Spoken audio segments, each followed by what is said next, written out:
Hello, hens. No face comedy because I only expected to read Geralt fanfiction and then I expected Life by You to just give a tiny little teaser, something like this. It's actually enough that it's made me want to do an entire new video on it. So today we are going to be talking about Life by You. I do have a couple of points as well. I know that Rod Humble worked on it, and Rod Humble he also worked on The Sims 2 and The Sims 3. So high hopes were already being had. If you didn't know The Sims 2 and 3, very, very good, obviously.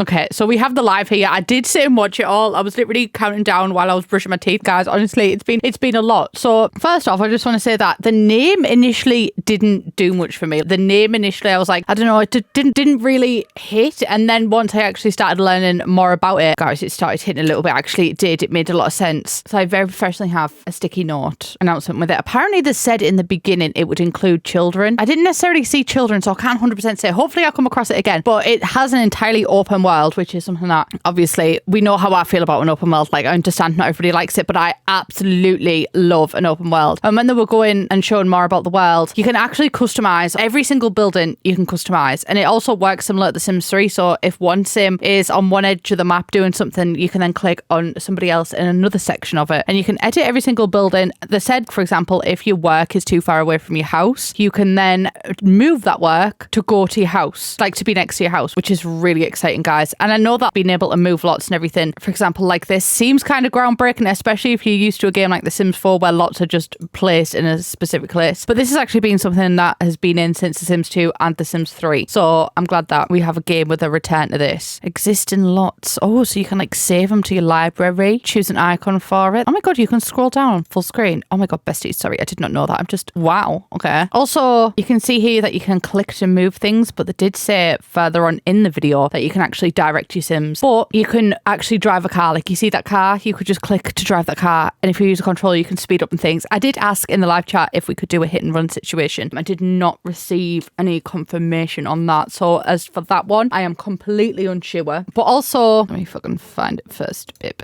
3. Also, this is interesting as well because you can fully just straight from this editing section customize the lot size, add a shop to it, set it as public workplace, open or closed, or home workplace, and you can also edit the open and closing times. I wonder, like, I'm so inquisitive, I don't know if that's necessarily the right word, but if you set this as a workplace, does your character just go in there and it classes as being at work? I'm so intrigued by it. I didn't notice this in the actual thing, but now that I'm going back through the live stream, you can actually choose a terrain, a navigation mess. This is something that, I'm sorry that I'm comparing it so much to earlier Sims games, which I don't usually like to do, but because this literally has somebody who worked on earlier Sims games, The Sims 2 and The Sims 3, this specific bit reminds me of The Sims 2. When you create a new world, you could specifically choose the terrain that was in that world. So a world that may have been built for the desert, you could turn into a city and really build it up. I don't know what nav mesh is. Maybe like the roads, like navigation mesh. Because if you could, oh man, this offers so much customization. That's absolutely beautiful. The options. Oh, and I never noticed this down the side here, but it's got region where you can customize that. Humans, lots, objects, locators, don't know what they are. Volumes, don't know what they are. Sounds, troves, and others. That's so interesting. Oh, so if they click on lots, you have all of them there. I would like a visual image because I just know that stuff like this isn't going to catch my attention. I'd have to be very hyper realistic. I would describe it as like red house with 7 windows, so I know specifically what house. So I do think that they could do some work to make the actual UI more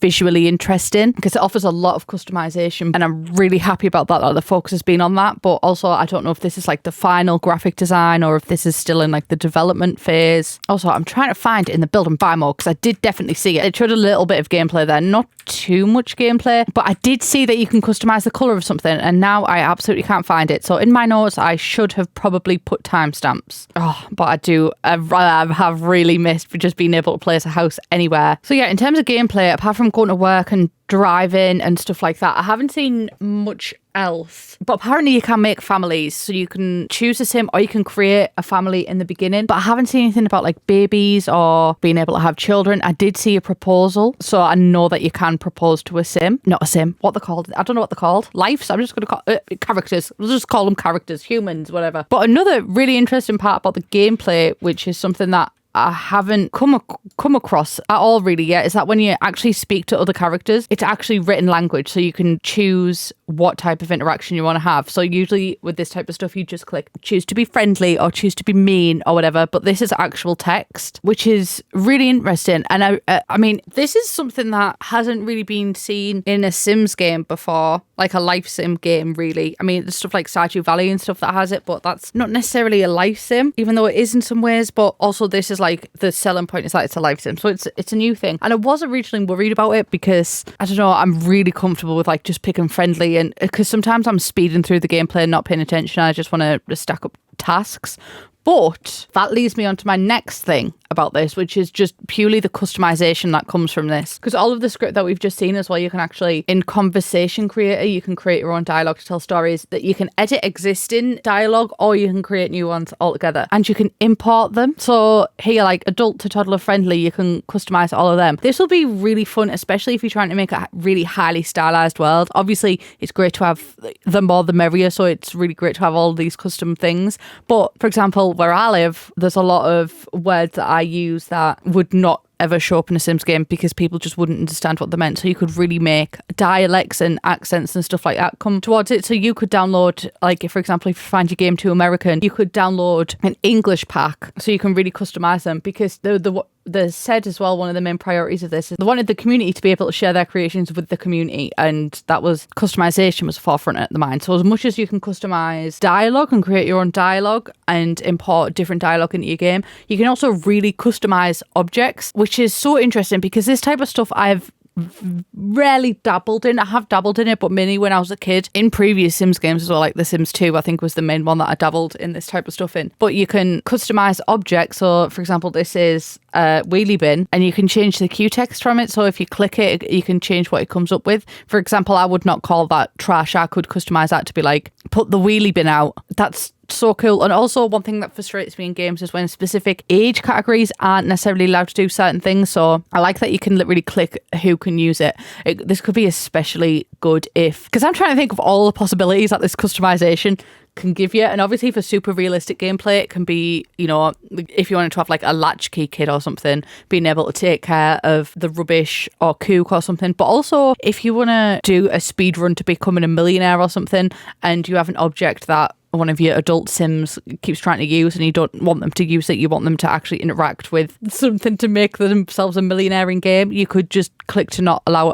adults to use that. Or even just to customize a cooldown. Or you can even use it to build a skill. I completely missed that. That is so cool. So yeah, basically you can use this to add, change or impact functionality. They did show as well here, there's a flower bush and you can use this. You can change this to be used as a toilet, but there is scripts that you can pick from. That is so cool. You can even change the cost of them. Oh my God, that is absolutely fantastic, because you could have a really built up city and obviously and everything within that city costs more. The customization is just absolutely incredible. I like that there's a blur sign though when the humans use the toilet. That's good to know. That is very good to know. So apart from that, like I said, there's the creator tool to edit objects, there's the conversation creator, and they did mention sneaky at the end that there is also a quest editor and a skills editor, which the skills editor, we're already really well acquainted with skills in like live sim games because you build them naturally or you go along to build them. So it's nice that you can customize that. But quest editor has honestly piqued my interest because quests aren't usually a thing. Like, it's a very open-ended game when you're playing live sims, but I love the idea of quests. I hope that there's the option to have them or not have them, because sometimes I do just love playing an open-ended Sims game, but sometimes I do find that live sim games can get pretty stale and boring unless there's like a new huge event, but like the day-to-day monotony of life can get a bit boring. So that would be the perfect thing for a quest editor. That is so interesting. I keep saying interesting, but genuinely I expected to just watch this trailer and be like, yeah, that looks cool, and then just kind of leave it at that. But no, I ran. The only other thing I think I've really got to talk about is kind of the graphics and the UI. I know that this is really early, but I do think that the humans have got some way to go in terms of the style. And I just think that the UI definitely could use a huge tidy up, because it's given mobile game kind of. And I do think that it could be a lot prettier, but also this could just be the section where they're kind of sorting out the core mechanics, and then these type of updates will come, because it's not even in early access yet. So this is not what people will be playing with. This could be changed by then. Underneath here, it's kind of blocked by the text there, but you can see it says age 33, which is, I wonder if aging is a thing. Like, can you actually grow up? I would assume so because it's a life sim, but I wonder if this kind of adjusts by the time or if people just don't grow up. I would really hope that they would grow up though. Also, oh my God, I said that. I didn't know if there was kids in game, but we obviously know that there's toddlers, children, adults. Did that say? Yeah. Baby, toddler, child, teen, adult, and elder. That is nice. That's very good to know. But yeah, this UI as well is kind of, I mean, it might just be because I don't know the game, but I don't actually know that much of what's going on. So I think the UI is definitely something that could be worked on. Also, here's like the quest. The budding gardener plants seeds 4 times. I like that, honestly. I like that a lot. You can pre-order it now. I did already pre-order it from Epic, lol. It's on Epic Games. It's also on Steam, but I don't think that you can pre-order it on Steam yet.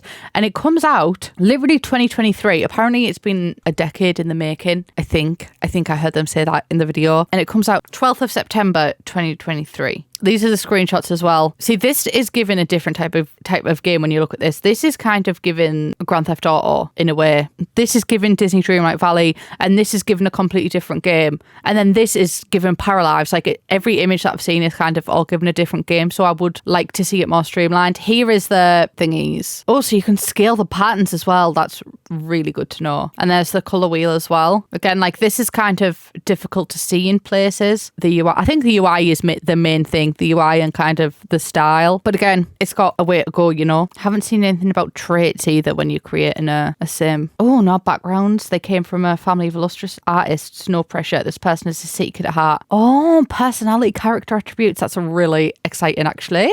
That sounds so...